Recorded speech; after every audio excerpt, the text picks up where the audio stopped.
Un premier passage dans Esther, Esther chapitre 4 au verset 16, Esther 4 au verset 16.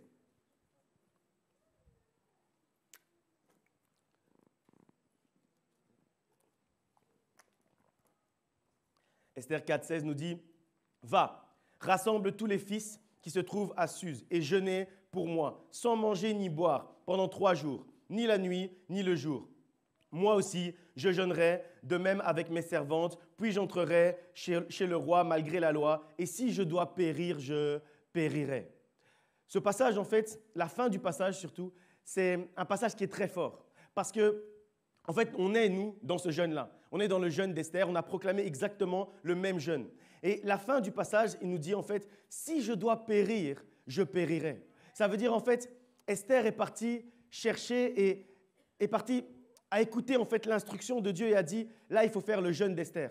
Il faut faire ce jeûne-là de 3 jours pour qu'on puisse être délivré, pour qu'on puisse être libéré de cette situation qui ne nous est pas favorable. Il y a une loi qui ne nous est pas favorable. Il y a une loi qui pourrait nous faire périr. Et aujourd'hui, on va prier, on va jeûner pour pouvoir briser en fait cette loi-là. Et ce qu'elle dit à la fin, elle dit, si je dois périr, je périrai. Ça veut dire qu'en fait, ce qu'on est en train de faire là, et c'est pour ça que je dis que la prière d'après, c'est au finish. Ça veut dire que ça doit durer jusqu'à 23 heures, on va prier jusqu'à 23 heures pour toi. Mais c'est au finish. Parce qu'en fait, elle dit, si je dois périr, je périrai. Ça veut dire que coûte, quoi qu'il arrive, ça dure 1 heure, ça dure 1 heure. Ça dure 5 heures, ça dure 5 heures. Ça dure 20 heures, ça dure 20 heures. Mais quoi qu'il arrive, même si je dois périr dans la prière, même si je dois ne plus avoir de voix comme certains d'entre nous dans la prière, même si je dois plus avoir d'énergie dans la prière et dans le jeûne, quoi qu'il arrive, je sors de ce dimanche 13 août en étant libéré. Quoi qu'il arrive, je sors de ce dimanche 13 août en étant délivré. Parce que c'est coûte que coûte. Parce que si je dois périr dans le jeûne, je vais périr, c'est pas grave. Parce qu'il vaut mieux périr en Dieu qu'être ici enchaîné. Alors je préfère être délivré. Je préfère me dire que coûte, je vais être délivré. La libération et la délivrance coûte que coûte. C'est ça en fait le thème du jeûne d'Esther. La liberté et la délivrance coûte que coûte. Quoi qu'il arrive, à tout prix, peu importe ce qui est devant toi, tu dois être libéré aujourd'hui. Peu importe ce qu'il en coûte, tu dois être libéré aujourd'hui. Peu importe et coûte que coûte, tu dois aujourd'hui saisir ta délivrance. C'est le dernier jour. J'ai bien aimé tout à l'heure dans la louange qu'on nous a dit que c'est le dernier jour, mais ce n'est pas grave. Si tu n'as participé à aucun des jours, ce n'est pas grave. Aujourd'hui, tu peux saisir ta délivrance quand même parce que Dieu est bon, parce que Dieu te fait la grâce de pouvoir être ici aujourd'hui, parce que Dieu te fait la grâce de pouvoir être ici aujourd'hui et d'entendre cette parole et d'entendre en fait cette parole qui te dit que coûte que coûte, tu dois être libéré. Coûte que coûte, tu dois être délivré. Peu importe ce qu'il en coûte, c'est le dernier jour. Donc c'est le moment ou jamais. C'est le dernier jour. Donc c'est le moment ou jamais de proclamer ta libération. Alors proclame ta libération aujourd'hui. Proclame aujourd'hui, je suis libre. Parce que coûte, je suis délivré. Coûte que coûte, je suis libéré. Quoi qu'il en coûte, aujourd'hui, je vais être réellement délivré. Coûte que coûte, je proclame également que tu seras libre aujourd'hui. Coûte que coûte, je proclame la libération dans ta vie. Coûte que coûte, je proclame la délivrance dans ta vie. La libération, la délivrance par rapport à la maladie. La libération et la délivrance par rapport à la stérilité. La libération et la délivrance par rapport au manque et à la pauvreté. La libération et la délivrance par rapport à la stérilité spirituelle. Aujourd'hui, je proclame que tu es libre de toutes ces choses et que Dieu aujourd'hui t'a libéré de toutes ces choses. Coûte que coûte, aujourd'hui, ton Dieu t'a libéré. On va lire encore un autre passage dans Jean chapitre 11, verset 32. On va lire jusqu'au verset 44. Jean 11, 32 à 44. Lorsque Marie fut arrivée là où était Jésus et qu'elle le vit, elle tomba à ses pieds et lui dit, « Seigneur, si tu eusses été ici, mon frère ne serait pas mort. » Jésus, la voyant pleurer, elle et les Juifs qui étaient avec elle, frémit en son esprit et fut tout ému. Et il dit, « Où l'avez-vous mis ?» « Seigneur, lui répondirent, viens et vois. » Jésus pleura. Sur quoi les Juifs dirent, « Voyez comme il l'aimait. » Et quelques-uns d'entre eux dirent, « Lui qui a ouvert les yeux de l'aveugle, ne pouvait-il pas faire aussi que cet homme ne mourût point ?» Jésus, frémissant de nouveau en lui-même, se rendit au sépulcre. C'était une grotte et une pierre était placée devant. Jésus dit, « Ôtez la pierre. » Marthe, la sœur du mort, lui dit, « Seigneur, il sent déjà, car il y a 4 jours qu'il est là. » Jésus lui dit, « Ne t'ai-je pas dit que si tu crois, tu verras la gloire de Dieu ?»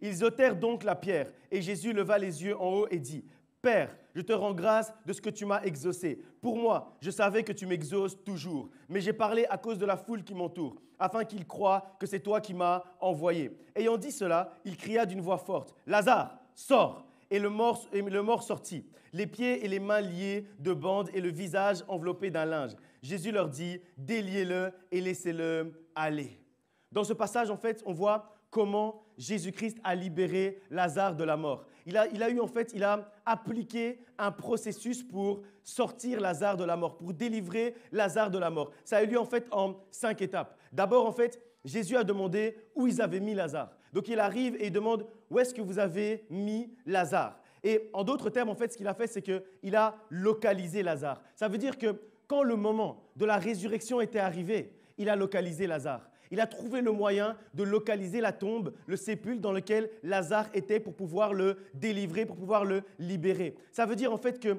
quand le moment de la libération est arrivé, quoi qu'il arrive, Dieu te localise. Quoi qu'il arrive, Dieu localise l'endroit où tu es pour te libérer. Dieu localise l'endroit où tu es pour te délivrer. Peu importe en fait si on a essayé de cacher ou de t'enfermer pour qu'on ne puisse pas te trouver, pour qu'on ne puisse pas en fait te localiser, Dieu en fait, quoi qu'il arrive, il te trouve. Et j'aime bien quand le passage dit en fait que le passage dit qu'il était dans une grotte et qu'une pierre était placée dans la grotte. Ça veut dire qu'en fait, on l'avait vraiment enfoui au plus profond possible. On l'avait caché du mieux possible pour que Jésus ne puisse pas accéder en fait à Lazare. Mais quoi qu'il arrive, Dieu a accédé à Lazare. Alors je proclame aujourd'hui que quoi qu'il arrive, Dieu va accéder à toi. Quoi qu'il arrive, Dieu va te toucher. Quoi qu'il arrive, Dieu va te localiser parce qu'il sait comment te localiser. Aujourd'hui, il a trouvé le tombeau dans lequel tu étais. Aujourd'hui, il a trouvé le puits dans lequel tu étais. Aujourd'hui, il a trouvé la prison dans laquelle tu étais et il t'a localisé parce qu'il a dit « Où l'avez-vous mis ?» Et aujourd'hui, en fait, il est arrivé aujourd'hui devant la porte de l'église et il a dit « Où l'avez-vous mis ?» Et puis l'ange de l'Éternel lui a dit « Il est là, elle est ici. » Malgré que les hommes ont essayé de l'enfermer, elle est là aujourd'hui à l'église. Il est là aujourd'hui à l'église. Il est là aujourd'hui au centre de la promesse. Alors je vais le localiser. Alors je vais la localiser pour souffler ma liberté sur elle, pour souffler ma liberté sur lui. Mon vent de liberté va localiser mon enfant aujourd'hui et arriver jusqu'à lui et arriver jusqu'à elle pour la délivrer, pour le libérer complètement et pleinement et que sa vie ne puisse plus jamais être la même. Alors proclame aujourd'hui, Seigneur, localise-moi. Seigneur, localise-moi. Peu importe si on a essayé de me cacher, localise-moi. Localise-moi et délivre-moi aujourd'hui. Localise-moi et libère-moi aujourd'hui. Que ton vent de libération puisse souffler sur ma vie. Localise-moi aujourd'hui. Et puis après ça, après avoir localisé, qu'est-ce qu'il a fait? C'est qu'il a pleuré. Ça veut dire en fait que la situation en fait de Lazare l'a touché. Et ça l'a touché au plus profond de lui. Pourquoi est-ce que ça l'a touché? Parce qu'il aimait Lazare. Parce qu'il aimait Lazare, en fait, cette situation-là touchée. Alors on dit, Jésus pleura. Dieu t'aime. Et il n'est pas en fait insensible à ta situation. Quand il voit ta situation, il n'est pas insensible. L'ennemi essaye de nous faire croire, de nous faire entendre des mensonges comme si Dieu ne fait pas attention à notre situation, comme si Dieu ne fait pas attention à ta situation. Mais sache que Dieu n'est pas insensible à ce que tu es en train de vivre. Dieu n'est pas insensible à ta tristesse. Dieu n'est pas insensible à ta maladie. Dieu n'est pas insensible à ta situation de manque. Dieu n'est pas insensible parce que Jésus a pleuré quand il a vu Lazare. Et aujourd'hui, quand Jésus voit ta situation, il pleure également. Il sent également la même tristesse que toi tu ressens. Lui également, il la ressent. Raison pour laquelle il veut t'en délivrer. Raison pour laquelle, parce que ça le touche, aujourd'hui, il choisit de te délivrer. Dieu t'aime. Dieu t'aime et il n'est pas insensible à ta situation. Le Dieu t'aime, là, c'est la meilleure chose que tu vas entendre aujourd'hui. Personne ne va te dire quelque chose de plus beau que ça. Dieu t'aime. Dieu t'aime et il n'est pas insensible à ta situation. De la même manière dont il aimait Lazare, aujourd'hui, Dieu t'aime et il n'est pas insensible à ce que tu es en train de vivre. Et c'est pour ça qu'il a pleuré. Et c'est pour ça qu'aujourd'hui, il n'est pas insensible à ta situation. Et c'est parce qu'il t'aime qu'il veut te libérer. C'est parce qu'il t'aime qu'il veut te libérer. Troisième étape, il a ôté la pierre qui empêchait Lazare de sortir. Il a ôté la pierre. Il a enlevé en fait tous les obstacles à ta libération. Et j'aime bien en fait la manière dont les choses s'enchaînent. C'est qu'après, quand la pierre sera enlevée, Jésus va juste dire « Lazare sort ». Il ne va pas dire « Lazare vit ». Il ne va pas dire « Lazare ressuscite ». Il ne va pas dire « Lazare reprend vie ». Il va juste dire « Lazare sort ». Qu'est-ce que ça veut dire? Ça veut dire en fait qu'avant qu'il demande d'ôter la pierre, il avait déjà ressuscité Lazare. Ça veut dire quoi? Ça veut dire qu'en fait, quand Jésus a proclamé la libération et la délivrance par rapport à la mort de Lazare, c'était déjà fait. Mais il y avait en fait la pierre qui était devant le tombeau. Et donc Lazare, ressuscité, était toujours dans le tombeau. Et ça, en fait, ça nous fait comprendre quelque chose. Ça nous fait comprendre que parfois, en fait, on est déjà délivré. On est déjà libéré, mais il y a encore une pierre devant nous. Et c'est pour ça, en fait, qu'on a prié pour renverser les forteresses. Parce que toutes ces forteresses, en fait, c'était toutes des pierres qui étaient devant nous. Donc la libération, on l'avait déjà. La délivrance, on l'avait déjà parce que la résurrection, Lazare l'avait déjà, mais il était toujours dans le tombeau. Et c'est pour ça, en fait, qu'à la fin de ces 33 jours maintenant, on doit proclamer, non pas qu'on est ressuscité, mais on doit proclamer qu'on sort du tombeau. Parce qu'aujourd'hui, Jésus enlève la pierre. Parce qu'aujourd'hui, Jésus enlève la pierre qui était devant le tombeau et qui t'empêchait de sortir. Parce que tu avais la vie, mais tu ne pouvais pas sortir du tombeau tant que la pierre était devant. Et Jésus a dit, ôtez la pierre. Il a dit, ôtez la pierre pour que Lazare puisse sortir. En fait, ce que Dieu fait, ce que Dieu a fait durant ces 33 jours, et ce que Dieu fait encore aujourd'hui, c'est qu'il enlève tous les obstacles à ta libération. Il enlève tous les obstacles à ta délivrance. Il enlève tout ce qui t'empêche en fait d'être libéré. Dieu l'enlève aujourd'hui. Dieu l'enlève devant toi en ce dimanche. Tous ces obstacles qui t'empêchent de saisir ta liberté, qui t'empêchent de saisir ta délivrance, Dieu est en train de les retirer. Dieu est en train de retirer tous ces obstacles, toutes ces pierres qui sont devant toi, tous ces murs qui sont devant toi, toutes ces portes qui sont fermées devant toi. Dieu est en train de les enlever pour que tu puisses réellement sortir et vivre comme un homme, une femme libre. Et en fait, parce qu'en fait, Lazare, il était ressuscité, mais il vivait toujours comme un mort durant ce moment-là. Entre le moment où il a été ressuscité, on ne sait pas exactement à quel moment, mais à un moment donné, il a été ressuscité. Entre ce moment-là et le moment où Jésus lui a dit « sors » parce qu'il avait ouvert, parce qu'il avait demandé qu'on ouvre le tombeau, en fait, il était ressuscité, mais il vivait comme un mort. Et parfois, en fait, nous, on est dans cette même situation. En fait, on est libéré, on est délivré, mais on vit toujours comme si on est enchaîné. Mais on vit toujours comme un prisonnier. Arrête de vivre comme un prisonnier aujourd'hui. Sors du tombeau. Arrête de vivre comme un prisonnier aujourd'hui. Sors de la prison. Sors complètement parce que tu ne dois pas en fait vivre comme ce Lazare vivant qui vit comme un mort. Comme ce Lazare vivant qui reste dans le tombeau. Aujourd'hui, il est temps de te lever, de faire le pas de la foi et de sortir de ton tombeau. De sortir du tombeau dans lequel quelqu'un t'a mis. Parce que ce n'est pas Lazare qui est allé seul dans ce tombeau. Quelqu'un l'a mis dans ce tombeau.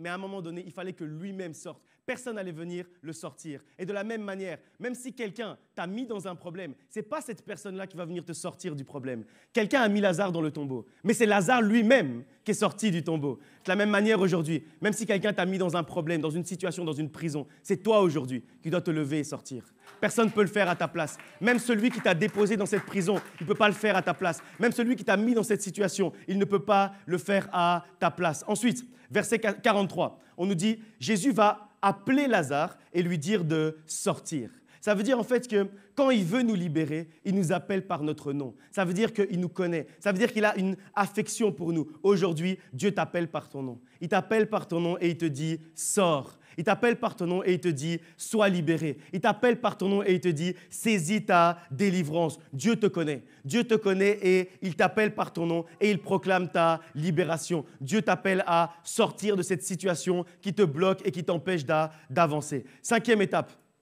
Verset 44, il ordonne que les liens soient brisés. Il ordonne en fait, il dit « déliez-le et laissez-le aller ». Déliez-le et laissez-le aller libre. Et en fait, ça c'est la dernière étape. La dernière étape, c'est que Dieu, Jésus, brise les liens qui nous enchaînaient encore et qui nous empêchaient justement de vivre comme des personnes libres alors qu'on est déjà libre. En fait, il y a deux choses. Il y a deux blocages. Il y a deux choses qui nous empêchent en fait de vivre réellement libre. La première, ce sont les obstacles, comme on a dit tout à l'heure. C'est la pierre qui est devant le tombeau. Mais après ça, tant qu'en fait, Lazare était sorti, mais tant qu'il avait l'accoutrement d'un mort, tant qu'il avait en fait les linges d'un mort, tant qu'il avait les vêtements d'un mort, tant qu'il avait les liens d'un mort, au final, c'était toujours un mort. Il vivait toujours comme un mort. Il a fallu à un moment donné que Jésus proclame que les liens étaient coupés, que Jésus proclame que les liens étaient brisés, que Jésus dise, déliez-le et laissez-le aller. Et c'est ce que Jésus dit dans ta vie aujourd'hui. Déliez-la et laissez-la aller. Déliez-le et laissez-le aller parce que c'en est trop. Parce que ça dure depuis trop longtemps. Parce que ta situation, elle dure depuis trop longtemps. Parce que la tristesse qui te bloque dure depuis trop longtemps. Parce que la stérilité qui t'enchaîne dure depuis trop longtemps. Alors aujourd'hui, Jésus proclame dans ta vie, déliez-le et laissez-le aller. Et ceux qui l'ont, cette fois-ci, ceux qui ont dû le délier, c'était ceux qui l'avaient justement lié. Et cette fois-ci, là où, à la différence où quand on doit sortir du tombeau, c'est nous-mêmes qui devons sortir du tombeau, cette fois-ci, Dieu utilise en fait ceux qui ont essayé de nous mettre par terre, ceux qui ont essayé de nous enchaîner, ceux qui ont essayé de nous lier. Dieu va les utiliser comme des instruments, comme des outils pour notre élévation, comme des outils pour notre libération, comme des outils pour notre délivrance. Alors aujourd'hui, Dieu est en train de proclamer, déliez-le. Déliez-le et laissez-le aller libre. Aujourd'hui, tu vas partir libre de cet endroit. Aujourd'hui, tu vas laisser tous les liens. Aujourd'hui, en fait, quand on part d'ici, spirituellement, c'est comme si il reste plein de vêtements de mort. Vous voyez, les vêtements, les draps là, qu'on met sur les morts. Il en reste plein ici par terre. Et après, Dieu va venir nettoyer tout ça. Nous, on laisse juste ça par terre. Parce qu'on délie ça et on part libre. On délie ça et on nous laisse aller. Aujourd'hui, l'ennemi va nous laisser aller. Aujourd'hui, le diable va nous laisser aller. Il n'a pas d'autre choix parce que Dieu lui a donné un ordre clair. Il lui a dit, déliez-les et laissez-les aller. Déliez le centre de la promesse et laissez-le aller. Déliez mon fils et laissez-le aller. Déliez le fils et la fille de la promesse. Chaque fils, chaque fille de la promesse. Aujourd'hui, tu es délié et tu peux aller libre. Et tu peux entrer librement dans ta saison de faveur, dans ta saison de bénédiction parce que le diable t'a laissé aller aujourd'hui. Dieu te localise. Dieu ôte la pierre. Dieu crie ton nom. Dieu pleure parce qu'il n'est pas insensible à ta situation. Dieu proclame que tes liens sont brisés en ce dimanche. Même si on te voit encore dans le tombeau, Dieu déclare la vie sur toi. Ne fais pas attention en fait à la condition que les gens voient de toi. Parce que les gens continuent à voir Lazare mort. Mais pourtant, Lazare était déjà vivant. Les gens continuent au moment où sa sœur va dire, il est déjà là depuis 4 jours, il pue, il sent mauvais. En fait, il est déjà debout en train d'attendre qu'on lui dise de sortir. Ça veut dire qu'en fait, il ne sent plus. Ça veut dire qu'en fait, il ne sent plus l'odeur de la mort. Même si les gens pensent que tu sens encore l'odeur de la mort, Dieu a déjà mis la vie sur toi. Dieu a déjà mis la vie sur toi. Ça veut dire que même si les gens imaginent que tu es toujours dans la prison, toi, tu sais que tu es déjà délivré. Toi, tu sais que tu es déjà libéré. Même si on te voit mort, si Dieu dit que tu es vivant, alors tu es vivant. Même si on te voit emprisonné, si Dieu dit que tu es libre, alors tu es libre. Parce qu'il n'y a qu'une seule parole qui compte. Parce qu'il n'y a qu'un seul avis qui compte sur ta vie, c'est la parole de Dieu. C'est ce que Dieu dit. Ce n'est pas la réalité que tu dois regarder, c'est la vérité de la parole de Dieu. Dieu t'a localisé, il a ôté la pierre, il a crié ton nom, il a proclamé que les liens étaient brisés. Alors tout ce que tu as à faire, c'est d'avoir la foi. Parce que ce passage nous dit que si tu crois, tu verras la gloire de Dieu. C'est-à-dire que si tu crois en tout ce qu'on vient de dire maintenant, tu verras la gloire de Dieu. Et la gloire de Dieu, c'est que tu sois libre. Et la gloire de Dieu, c'est que tu sois délivré. Et la gloire de Dieu, c'est que tu marches en nouveauté de vie et en liberté. Alors aujourd'hui, vois la gloire de Dieu en ayant la foi et en croyant que toutes ces choses sont vraies, que toutes ces choses sont oui et amen. On va lire encore un passage dans Ézéchiel, chapitre 37, versets 12 à 14. Ézéchiel 37, 12 à 14.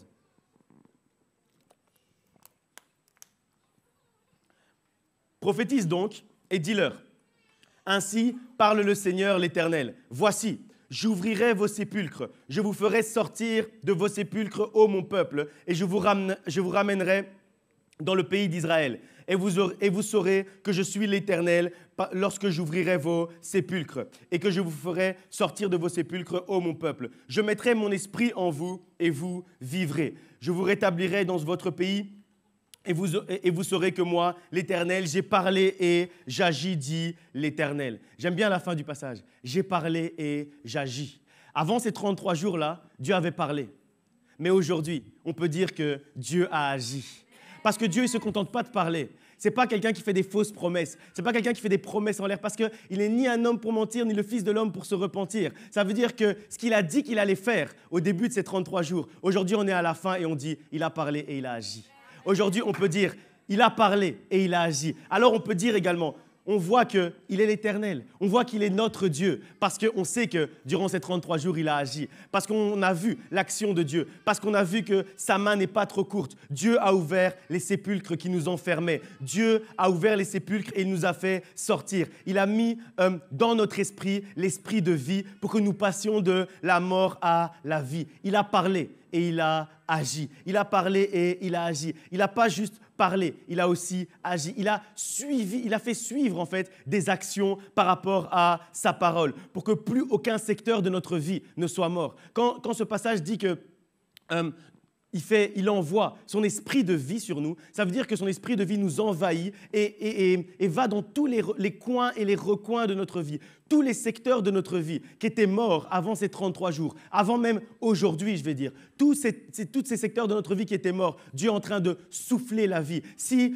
dans ton travail, c'était la mort, aujourd'hui, Dieu est en train de souffler la vie dans ton travail. Si dans ta famille, c'était la mort, Dieu est en train de souffler la vie dans ta famille. Si dans ta santé, c'était la mort, Dieu est en train de souffler la vie dans ta santé pour que tu puisses vivre la guérison. Et c'est pour ça, en fait, qu'on a pris le temps de renverser chaque forteresse pour que la vie de Dieu puisse envahir toutes les parties et tous les secteurs de notre vie et qu'aucun secteur ne puisse être laissé au hasard, ne puisse être laissé derrière. On a proclamé que toutes les forteresses étaient détruites. Quand Dieu a ouvert le sépulcre, c'est à nous ensuite de saisir la libération, de saisir la délivrance. On a dit hier que la liberté, ça se saisit. Et on a dit que saisir, c'est attraper avec force et rapidité. Ça veut dire que quand on proclame ici que c'est la libération, toi, tu dois saisir avec force et avec rapidité parce que le royaume des cieux appartient aux violents. C'est les violents qui s'emparent du royaume des cieux. Alors quand on dit que tu dois saisir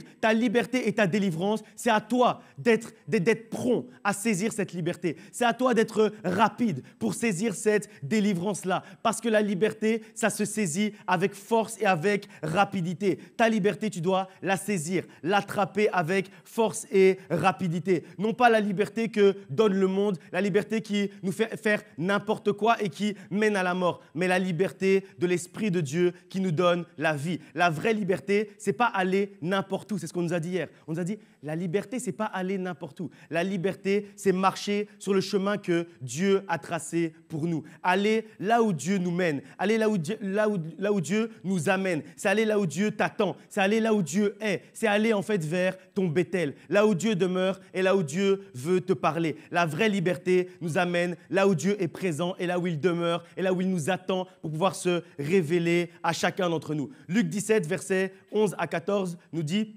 « Jésus, se rendant à Jérusalem, passait entre la Samarie et la Galilée. Comme il entrait dans un village, 10 lépreux vinrent à sa rencontre, se tenant à distance, ils élevèrent la voix et dirent « Jésus, Maître, aie pitié de nous. » Dès qu'il les eut vus, il leur dit « Allez vous montrer aux sacrificateurs. » Et pendant qu'ils y allaient, il arriva qu'ils furent guéris.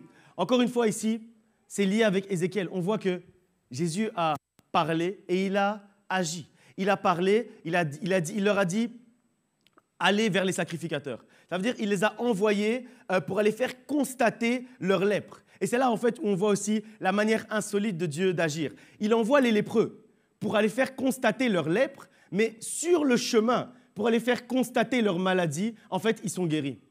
Ça veut dire en fait que parfois, tu veux aller par exemple vers quelqu'un pour aller te plaindre en fait d'une situation.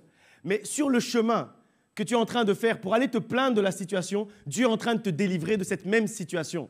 Parce qu'en fait, les lépreux, eux, ils n'allaient pas là-bas pour aller faire constater leur bonne santé. Ils allaient là-bas pour faire constater leur lèpre. Mais sur le chemin, juste pour une chose, parce qu'ils ont obéi à l'instruction de Dieu, parce qu'ils ont fait le pas de la foi, alors qu'ils étaient en route pour aller faire constater leur lèpre a disparu au fur et à mesure qu'ils étaient en train de marcher. Jésus a envoyé les lépreux pour qu'ils soient délivrés en fait de la maladie. Mais ils n'ont pas dû aller jusqu'au bout du chemin. Ils n'ont pas dû aller jusqu'au sacrificateur pour aller faire constater leur lèpre. Il leur a suffi en fait d'un pas. Dès qu'ils ont fait le pas de la foi, dès qu'ils ont cru, ils ont vu la gloire de Dieu. Dès qu'ils ont cru, ils ont vu leur miracle. Dès qu'ils ont cru, ils ont vu leur libération. Ils ont vu leur délivrance. Quand ils ont fait le pas, ils ont été guéris instantanément. Quand tu fais le pas de la foi, Dieu agit avec rapidité, avec vitesse également, avec force et avec puissance dans ta vie. Quand Dieu te demande de te lever et d'avancer, lève-toi et avance. Même si tu ne sais pas, même si tu ne comprends pas exactement.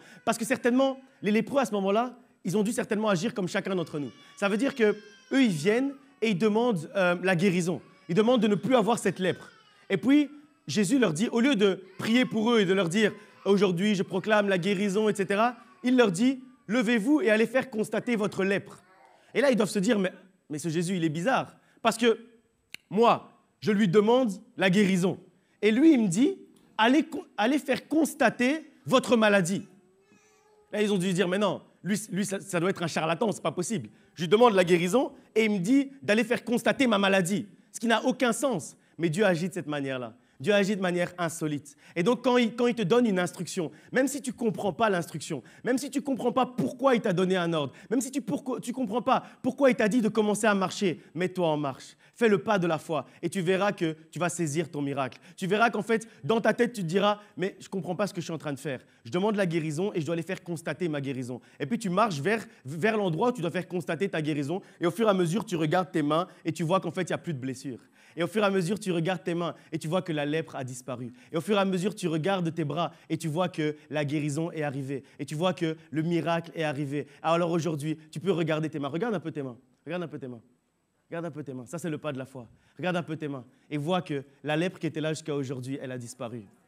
Aujourd'hui, il n'y a plus de lèpre sur tes mains. Aujourd'hui, il n'y a plus de maladie qui est sur toi. Il n'y a plus aucune maladie qui tient sur toi parce que Dieu t'a dit « mets-toi en marche » et tu t'es mis en marche. Parce que Dieu t'a dit « fais le pas de la foi » et tu as fait le pas de la foi. Et que la Bible nous dit que si tu crois, tu verras la gloire de Dieu. Alors que quand tu regardes maintenant tes mains et que tu ne vois pas la lèpre, tu vois la gloire de Dieu.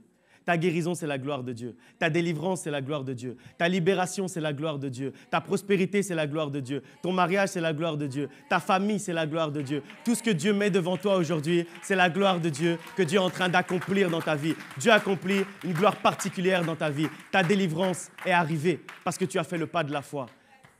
On va lire encore un passage. 2 Rois 4, 8 à 17. 2 Rois 4, 8 à 17.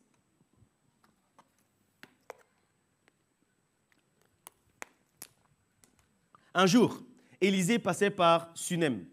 Il y avait là une femme de distinction qui le pressa d'accepter à manger. Et toutes les fois qu'il passait, il se rendait chez elle pour manger. Elle dit à son mari, « Voici, je sais que cet homme qui passe toujours chez nous est un saint homme de Dieu.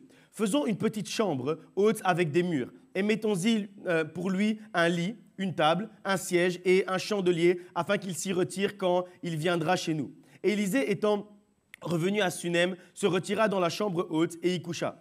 Il dit à Géasi, son serviteur, « Appelle cette Sunamite. » Géasi l'appela et elle se présenta devant lui. Et Élisée dit à Géasi, « Dis-lui, voici, tu nous as montré tout cet empressement. Que peut-on faire pour toi? Faut-il parler pour toi au roi ou au chef de l'armée ?» Elle répondit, « J'habite au milieu de mon peuple. » Et il dit, « Que faire pour elle ?» Géasi répondit, « Mais elle n'a point de fils et son mari est vieux. » Et il dit, « Appelle-la. » Géasi l'appela et elle se présenta à la porte. Élisée lui dit, « À cette même époque, l'année prochaine, tu embrasseras un fils. » Elle dit, « Non, mon Seigneur, homme de Dieu, ne trompe pas ta servante. » Cette femme devint enceinte et elle enfanta un fils à la même époque, l'année suivante, comme Élisée lui avait dit. Ce passage, en fait, il nous montre quelque chose de très important.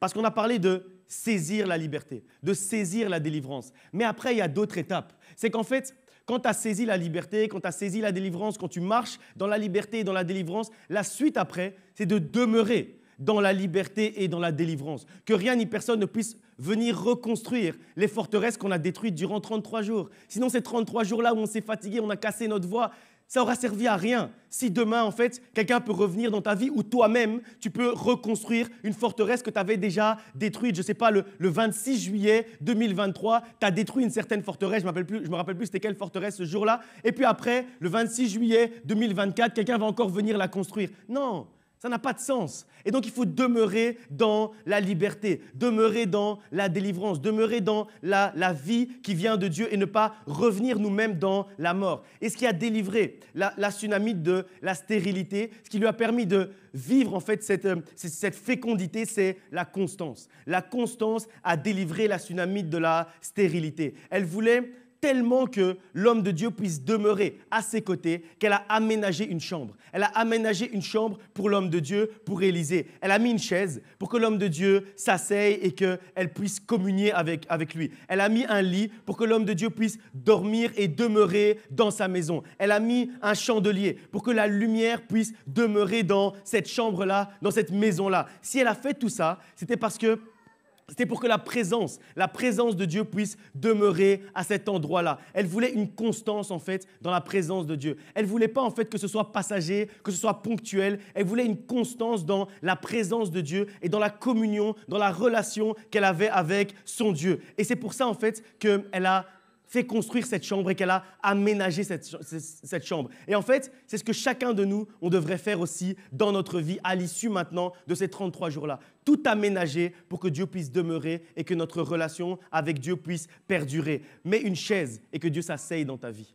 Mets une chaise et que Dieu puisse s'asseoir sur son trône dans ta vie, qui est réellement un trône de Dieu dans ta vie. Mets un lit pour que Dieu puisse demeurer dans ta vie. Mets un chandelier pour que la lumière de Dieu envahisse ta vie, que ta relation avec Dieu soit constante à partir d'aujourd'hui. C'est la constance qui te permet de demeurer dans la liberté et dans la délivrance. La constance dans la présence de Dieu, la constance dans ton engagement par rapport à Dieu, la constance dans ton ministère. Toutes ces choses-là, en fait, c'est ce qui te permet de demeurer dans la liberté et dans la délivrance. Et j'aime bien aussi le fait que, en fait, au moment où elle a fait construire la chambre haute, elle a aménagé, à ce moment-là, Élisée vient avec son serviteur et il se dit, mais qu'est-ce que je vais pouvoir donner à cette femme qui a voulu cette constance de l'homme de Dieu chez elle, qui a voulu cette constance de la présence de Dieu. Ça veut dire en fait que dans la prochaine étape de ta vie, il y a des choses que tu ne vas plus demander à Dieu. C'est Dieu qui va te demander qu'est-ce que tu veux. C'est Dieu qui va te demander qu'est-ce que tu veux que je fasse pour toi. Tu n'auras plus besoin parfois de prier longtemps à genoux pendant des heures et des heures. Parfois, en fait, c'est l'homme de Dieu, c'est Élisée, c'est Géasi. C'est le serviteur de Élisée qui va venir et qui va dire, en fait, qu'est-ce que je peux faire pour toi ? Parce que je sens une constance dans notre relation. Parce que je sens qu'on a une relation ensemble de communion. Je sens que chaque jour, on s'assied ensemble, on prie ensemble. Hier, le pasteur Genette disait que je mets ma chaise, je m'assieds. Je mets la chaise de Dieu, il s'assied. Et on prend du temps ensemble, on parle, on prie, on communie, on discute en fait. La prière, c'est une communication. On communique avec Dieu. Et après, à un moment donné, lui juste va demander, mais en fait, on parle depuis tout à l'heure, mais tu ne m'as rien demandé. Qu'est-ce que tu veux ? Et puis après, ça va arriver comme ça. Parce que quand Dieu parle, après, il agit. C'est ce qu'on a vu tout à l'heure. Et donc, il y a des choses à partir de maintenant. Tu dois comprendre, tu dois avoir cette foi-là, qu'il y a des choses que tu n'auras même pas besoin de présenter à Dieu. Tu seras juste en train de l'adorer, en train de lui dire à quel point il est bon pour toi, en train de lui dire qui il est pour toi, en train de lui dire le Père merveilleux qu'il est pour toi. Et puis un miracle va arriver. Tu sais même pas... Oh, vous n'aimez pas les miracles. Et donc je dis qu'à un moment donné, tu es en train de prier tranquillement dans ta chambre, tu es en train de louer Dieu, Seigneur. Merci Seigneur pour qui tu es, merci Seigneur pour le Père merveilleux que tu es. Et puis après, la facture est payée. Tu es en train de prier comme ça, tu pries. Et puis après, ton enfant qui était malade, hop, il est guéri. Tu ne sais pas pourquoi. Tu n'as rien demandé. Mais parce que la femme sunamite, elle n'a rien demandé. Et si vous lisez bien, quand après Géasi est venu vers elle, elle lui a demandé qu'est-ce qu'on peut faire pour toi. Elle lui a dit en fait, mais moi je vis dans mon peuple, je vis dans mon pays. Ça veut dire qu'en fait, elle lui a répondu, mais moi j'ai besoin de rien. Elle lui a rien demandé. Et puis après, Géasi est retourné vers Élisée en disant, mais en fait, je ne comprends pas, elle ne m'a rien demandé. Mais je sais que j'ai sondé ses besoins. Ça veut dire qu'à un certain niveau de relation avec Dieu, c'est Dieu qui sonde tes besoins. Toi, tu vas lui dire, en fait, tu vas lui dire, Seigneur, je me contente de tout ce que tu m'as donné. Seigneur, merci, je suis reconnaissant pour ma vie. Je suis reconnaissant pour tout ce que tu m'as donné. Et lui, en fait, il va regarder ça, ces anges vont regarder, et puis les anges vont retourner vers Dieu en disant, en fait, il a dit qu'il avait tout ce dont il avait besoin, mais je sais qu'il y a quelque chose qui va combler son cœur. Cette chose qui va combler ton cœur, Dieu va la trouver lui-même. Et il va te la donner lui-même pendant que tu es en train de le louer, pendant que tu es en train de le prier, pendant que tu es en train de l'adorer. Tu n'auras même pas besoin de demander cette chose. Tu vas faire comme la Sunamite. Tu vas juste dire, non mais moi, Dieu m'a tout donné. Moi, j'ai déjà le bonheur que Dieu m'a donné. J'ai déjà l'amour de Dieu dans mon cœur, donc j'ai tout. J'ai déjà la paix de Dieu dans mon cœur, donc j'ai tout. Mais lui, après, il va trouver le besoin qui est dans ton cœur là, que tu ne lui dis pas. il va le trouver et il va le combler lui-même. Il va le combler lui-même parce qu'il t'aime. Parce que depuis le début, on a dit que la meilleure chose que tu vas entendre aujourd'hui, c'est que Dieu t'aime. Alors parce qu'il t'aime et qu'il n'est pas insensible à ta situation, même si tu te contentes de ta situation, lui ne va pas se contenter que tu vives cette situation-là. Même si tu te contentes d'accepter en fait la difficulté dans laquelle tu es, Dieu il va dire non, mon enfant qui communie avec moi tous les jours, qui parle avec moi tous les jours, je n'accepte pas qu'il vit dans cette situation. Géasi en fait, il n'a pas accepté que la Sunamite puisse continuer à vivre la stérilité. Il n'a pas accepté, il a refusé. Aujourd'hui, Dieu refuse que tu puisses vivre quelque chose de mauvais.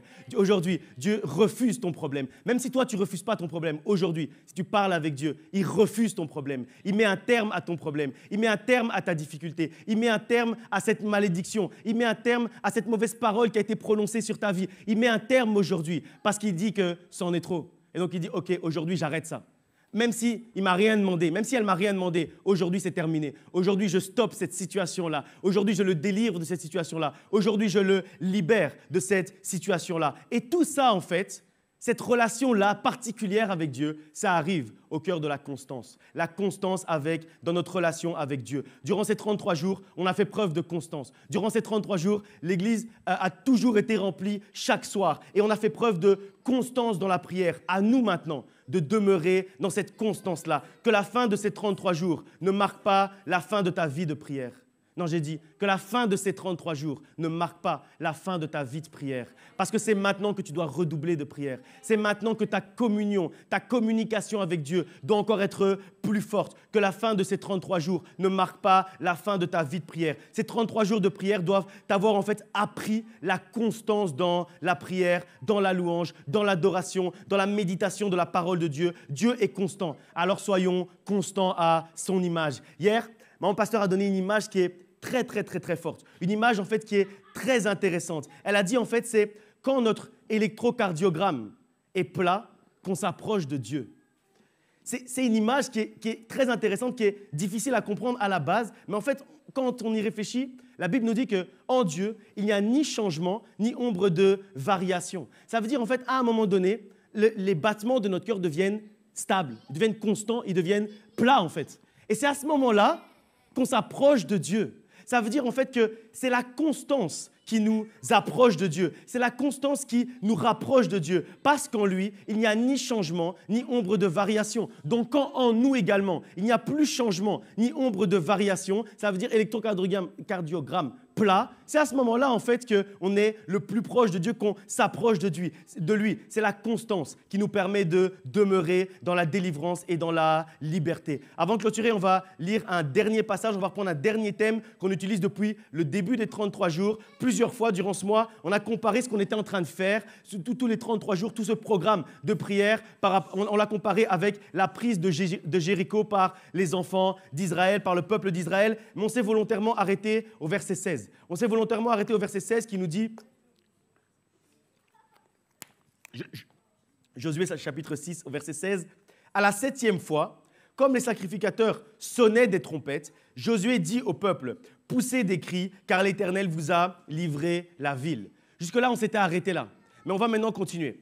Là, maintenant, on va avancer un peu dans la lecture et voir ce qui se passe après. Quand Dieu nous instruit, quand Dieu nous donne la consigne de pousser des cris parce qu'il nous a donné la ville. Après ça, on va continuer. Josué chapitre 6, versets 20, versets 24, 26 et 27. Verset 20 d'abord. Le peuple poussa des cris. Donc, ils obéissent à ce que Dieu a demandé. Et les sacrificateurs sonnèrent des trompettes. Ils obéissent également à l'instruction de Dieu. Lorsque le peuple entendit le son de la trompette, il poussa de grands cris et la muraille s'écroula. Le peuple monta dans la ville, chacun devant soi. Ils s'emparèrent de la ville. Verset 24. Ils brûlèrent la ville et tout ce qui s'y trouvait. Seulement, ils mirent dans le trésor de la maison de l'Éternel l'argent, l'or et tous les objets d'airain et de fer. Tous les objets précieux, d'airain et de fer. Ce fut alors que Josué jura en disant « Maudit soit devant l'Éternel l'homme qui se lèvera pour rebâtir cette ville de Jéricho. Il en jettera les fondements au prix de son premier-né et il en posera les portes au prix de son plus jeune fils. L'Éternel fut avec Josué, dont la renommée se répandit dans tout le pays. » Dieu nous a donné l'instruction de pousser des cris. C'est ce qu'on a fait durant les 33 jours, parce qu'il nous avait livré Jéricho, parce qu'il nous avait livré toutes les forteresses qui étaient devant nous. Il a promis au début de ces 33 jours qu'il nous livrait toutes les forteresses qui se tenaient devant nous. C'était ça, en fait, les instructions de Dieu pour ces 33 jours-là.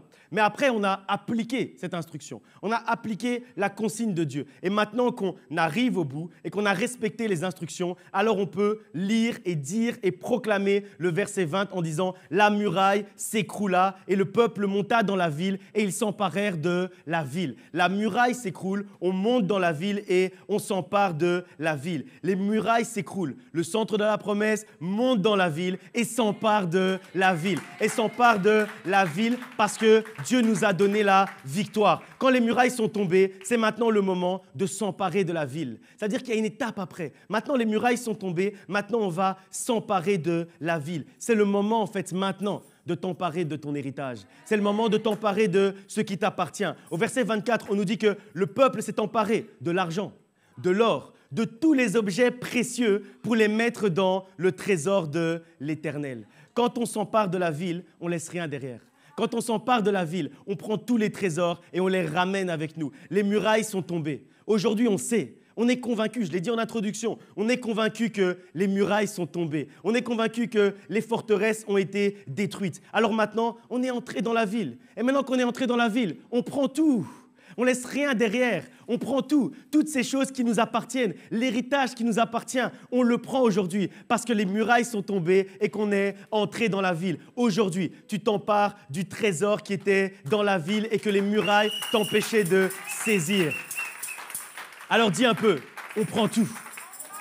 Dis un peu, je prends tout. Je ne laisse rien derrière. Je m'empare du trésor. Aujourd'hui, on va rien laisser dans Jéricho. On repart avec tout, parce que Dieu a détruit la muraille. On ne laisse rien derrière, amen. On ne laisse rien dans Jéricho. On prend nos enfants, prends tes enfants, prends ton mariage, prends ton travail, prends ton ministère, prends ton salut, prends ta guérison, prends le salut de ta famille, prends l'élévation, prends la guérison. On repart avec tout ça et on sort de Jéricho avec tout ça. On sort de Jéricho avec le trésor de l'Éternel. On met le trésor de l'Éternel sur notre dos et on sort de Jéricho. Ça ne sert à rien de sortir de Jéricho sans rien. Quand tu rentres dans Jéricho, ce n'est pas pour juste passer. On n'a pas dit on passe dans Jéricho. Non, on entre dans Jéricho, on s'empare de la ville, ça devient notre propriété et on repart avec le trésor. On repart avec le trésor. On ne va rien laisser derrière. On ne va rien laisser derrière. On repart avec tous les trésors. On a combattu durant 33 jours. C'est normal qu'on ait une récompense quand même. Ça fait 33 jours qu'on combat. Aujourd'hui, 33 jours en fait, c'était 33 soirées. Ça veut dire qu'aujourd'hui, c'est 34 jours. Quand même. On doit quand même avoir une récompense. Tu dois quand même avoir tes enfants. Tu dois quand même avoir ton mariage. Tu dois quand même avoir ta guérison. Tu dois quand même avoir ton salut. Tu dois quand même avoir le salut de tes enfants. Le salut de ta famille. Après 33 jours, quand même. Quand même. Dis un peu quand même. Quand même. Je dois avoir une récompense. Je n'ai pas prié 33 jours pour rien. Seigneur, quand même. Je n'ai pas prié 33 jours pour rien. Moi, en tout cas, je n'ai pas prié 33 jours pour rien. Je sais que maintenant, j'ai tout pris. Et j'ai rien laissé derrière. C'est-à-dire, j'ai mis dans mes poches, j'ai mis derrière, j'ai mis ici, j'ai mis sur ma tête, j'ai mis sur mon dos, j'ai mis partout. Et je sors de Jéricho avec mon trésor. Non, mais normalement, quand on saisit le trésor, on se lève. Je ne sais pas, vous saisissez le trésor assis. C'est quel genre de trésor que vous allez saisir comme ça, là? Non, on se lève, on saisit le trésor. On saisit le trésor. C'est le résultat de la victoire. C'est le résultat de la bataille. C'est le résultat du combat qu'on a mené durant 33 jours. Restez debout. Verset 26. Maudit soit celui qui osera reconstruire Jéricho. Maudit soit celui qui osera reconstruire les forteresses dans ta vie. Maudit soit celui qui osera reconstruire ne fût-ce qu'une forteresse qu'on a détruite durant ces 33 jours. Aujourd'hui, qu'il soit maudit parce que c'est impossible. Et on dit ici, lisons bien la Bible, on ne dit pas que maudit soit celui qui va reconstruire Jéricho. Maudit soit celui qui osera. C'est-à-dire même celui qui va penser à reconstruire une forteresse, qu'il soit maudit déjà avant. Même celui qui va oser imaginer, non, cette forteresse, on pourrait la reconstruire. Non, tu peux pas.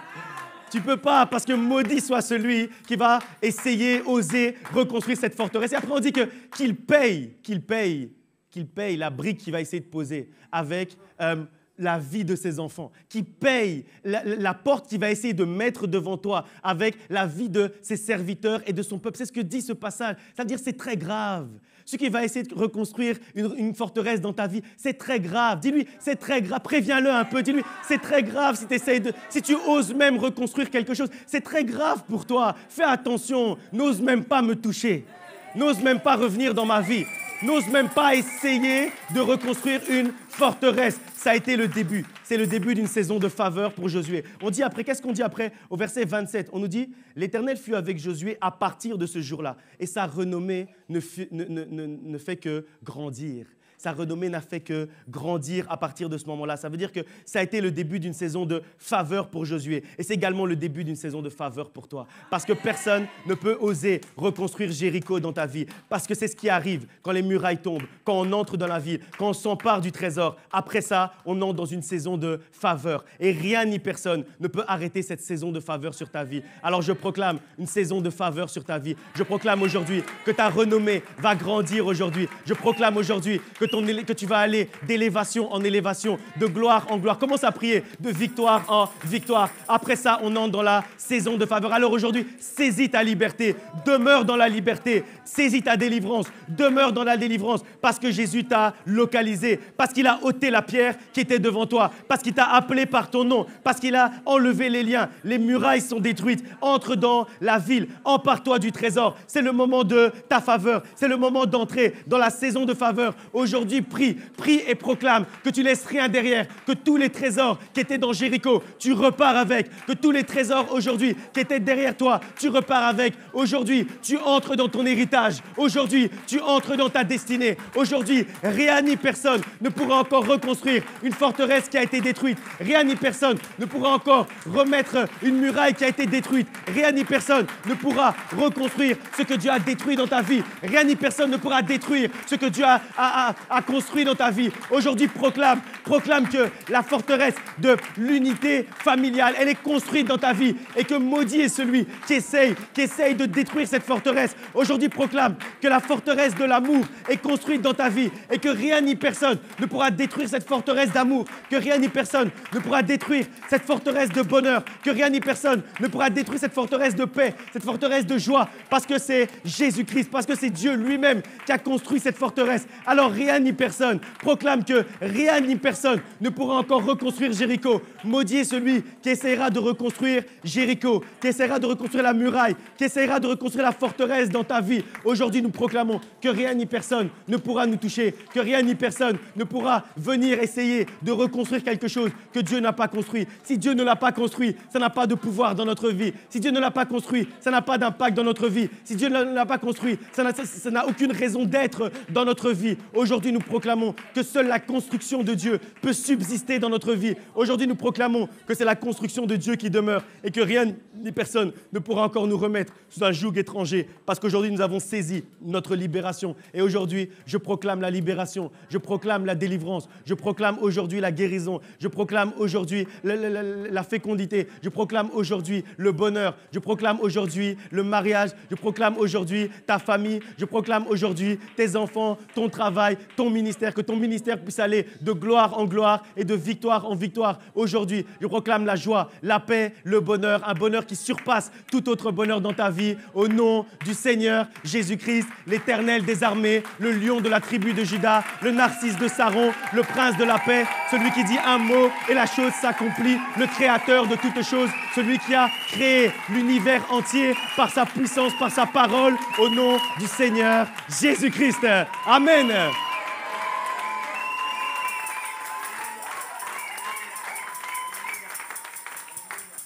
Amen, on continue dans cette ambiance de prière, dans cette atmosphère de prière. Et on va partager ensemble la Sainte Seine. Maintenant, on va partager ensemble le corps et le sang de Christ pour sceller les forteresses qui sont renversées, sceller toutes ces forteresses qui ont été renversées et toutes celles qui ont été construites. On va prendre le temps maintenant de prier la louange, s'il vous plaît. On va prendre le temps maintenant de prier pour la Sainte Seine, prier pour ce moment parce que le sang de Christ nous permet de sceller la nouvelle alliance. Le corps de Christ nous permet de sceller qu'on fait partie du corps de Christ, qu'on fait partie en fait de ce peuple-là justement, qui est entré dans Jéricho, qui a pris tous les trésors, qui a pris tous les biens et qui en est ressorti. On en fait partie. Chacun d'entre nous, on en fait partie. Raison pour laquelle on va partager le corps et le sang de Christ.